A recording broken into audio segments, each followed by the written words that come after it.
Okay, a really quick note, because I know this confused a bunch of people, and I know it's not helping. Every time I do a little like video like these, I make a new test scene, and they come out a little bit different every time. So that's very happens. It just happens every time you're going to set up this stuff. It's going to come out a little bit different. But in general, I was going to show you kind of the order of where things should live. So this is kind of basing everything off of kind of, you can see this one main, if I select down here, you'll see this one main line. This is my B stream. This is where everything, my B is my background. It's all getting recombined here. But this is kind of how I would be setting this sort of thing up. So I know this part gets a little confusing. I'm going to go over the specifics here super quick. But just general rules you can follow in terms of order and organization.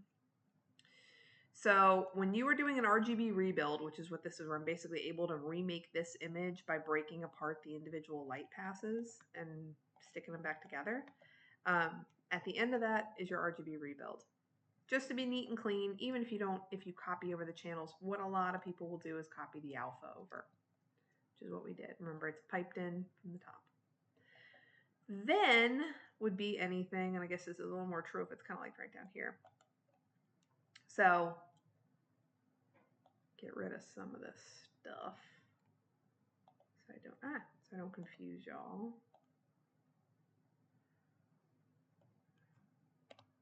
All right, so let's take that out.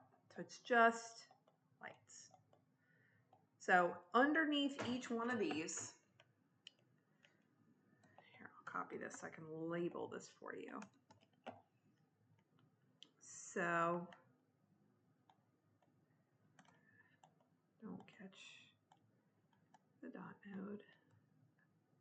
So underneath each of my lights, each of my shuffled out light passes, like this is just my sun, underneath each of these would be individual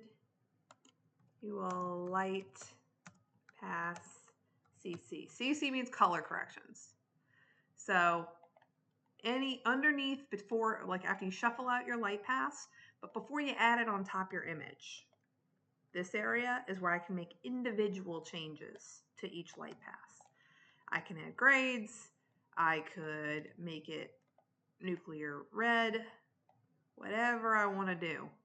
I can do it here before I add everything back on top. So think big to small. If I'm needing to make a change to something just in this light pass, if I want more indirect lighting, I can kind of do that by upping my gamma and downing my key.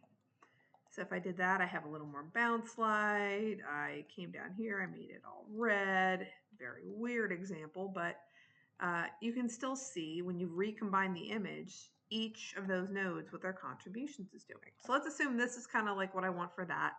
Cool, you would do this for each light. Ideally, you'd have any and all color corrections. You may not need any. You may have some lights that are disabled like this. Totally fine, but you would do individual color corrections per light pass. Then, when you were done with that, after you have them all put together, so whatever your comp looks like, after you have put all your light passes back together and you are left with basically a plain image of what you've put together, then you will do global color corrections. Global color corrections are going to be things like your AO. It's like we had this AO pass from before. Ambient occlusion passes would live here. Any overall cryptomat grading and stuff. So if like at this point I saw this image and I was like, I want to make a crypto, I'm just going to keep feeding out of these little ones over here. So hang in there, y'all. But maybe I had this. Let's say I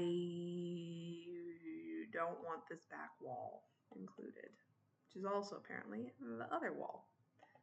That's fine. So let's say I want to just make this wall darker a little bit. After everything's recombined, I think that wall is just a little too bright. I could do that pretty easily. So let's say that's what I think. I would definitely want to come in here and go in my node tab and say, like a note so I know what it is. I like having notes like that because then whenever at a quick glance, I can look at it and see what you're doing in each of these notes. I can even kind of like all of these do it. I can say adding AO. Boom. Very quickly and easily, me or any other human being can look at your comp and know what's going on. So that is how you would do that. But you would do any global color corrections to like your background here. So there's basically like different checkpoints where you can do your color corrections. Individually per light. Once they're recombined, you can do color corrections for the whole background. Here is also where I would do any, like you can see, this is where it got a little confusing for people. So your background basically is going to go after this stuff. After you've done global color corrections to your background, you're going to add your background and you're going to add it under. After your background, so before this, you can actually do things like light wraps. So think about what we're doing here with a light wrap. We're actually trying to say we want to put a light wrap around the set, which is our A. So that's up here. And we want it to wrap what around that? The B, which is under it. And in this case, the stuff under it is going to be our constant, or your background, actually. So if we look at this and just crank up the intensity, you'll see it more over here. We could do kind of a bloomy, that's way strong. We could do kind of a bloomy light wrap around our windows. So that's still a global color correction at this point. After all that stuff, we would add our background underneath our set. You'd be left with whatever weird color correction-y, version-y of stuff you would do. And you would have this for each, your 2 different lighting setups. When all is said and done after that, after you have put your background underneath here, now is where you would want to do your stuff that lays on tippy top of all that. So after that would be, let's make a backdrop and show you. So what would go after that would be blurs, defocuses, so depth stuff you're playing with your Z-depth channel. You would also do any sort of, that's where your volume raise would go. So like down here. And that's honestly kind of your biggies that you would deal with at that point. A vignette, if you wanted a vignette, but honestly, we would probably do that even more after. So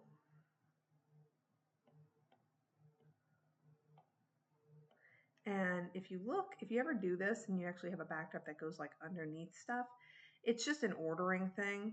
If you open up one of these, you can see it has this little Z order. I usually just make this like, and actually I'd probably do it in here, make this a bigger number, so like 2. And now it'll sit on top. It's basically looking for a number order. But this stuff would go here. I'd probably have something like, I know I wrote that back there, but I'm just kind of showing y'all here. I wrote volume raise and glowy blurry stuff. This would actually just be your volume raise. That'd probably be the last thing that you would do. And this would be glowy blurry stuff. But this is kind of the order that you would go in. And then after you've done everything to your background is when you would put your kids on top. They're going to look really weird on my stuff.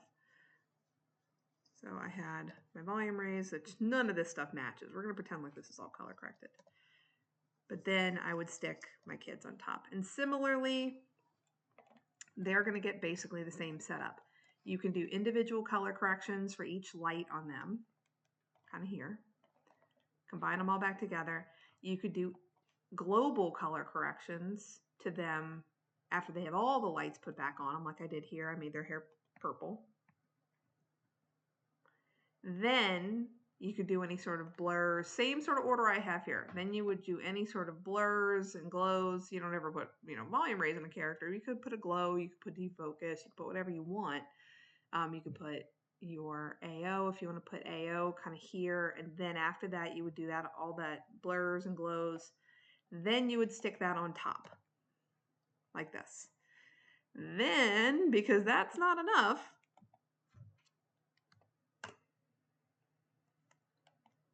so this is where my kids are combined on top of here. Then I would want to select, I could put another backdrop just to show y'all.